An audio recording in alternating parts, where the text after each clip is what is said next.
Well, I'm outside right now. I've decided to take advantage of what we have in abundance, which is sunlight. We are going to be heading into the wildfire season, and last year, in preparation for that, our power company turned off the utilities for days at a time. And it was very difficult and very challenging, but this year I've decided to prepare for it now that I know what it's like. And one of the things I did was to purchase a solar oven. I just got a real cheap one on Amazon, and we'll see how it works. I'll show you the setup. Here's the setup. I've got the solar oven sitting on top of a little table and being propped up by two deck chairs. I have the thermometer in there, oven thermometer, waiting for it to get up to, I guess, 180 minimum. When I have my food ready, I'll slide it onto the bottom there and close up the zipper, and we'll see what happens. Oven seems to work best with black utensils and pans and stuff because it just holds the heat better. So I'm going to be making cookies today, and I'm going to be using my cast iron griddle to put them on and to put them into the solar oven. I just went out, and within a few minutes the oven had gone up to 180 degrees, which is the minimum needed to bake, and I'm sure by the time I go out there again it will be even higher. I have my cast iron here ready to go. Since the recipe's called for a greased surface, I've sprayed some spray oil on it. I have my little cookie scoop, and I'm going to just put the cookie dough right on here, and we'll see what happens. I'm baking these in the oven also simultaneously. They're peanut butter chocolate chip, and we'll just see how it is. Be kind of fun to be able to make cookies even in the middle of a blackout if it comes to that. One must have one's pleasures, right?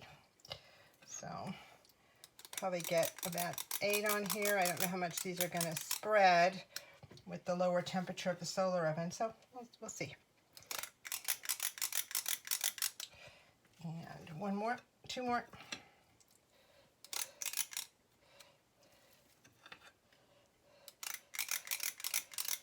And I'm ready to take it out to the oven there. Well, here they are. It's 12:05 in the afternoon. We'll see how long these take.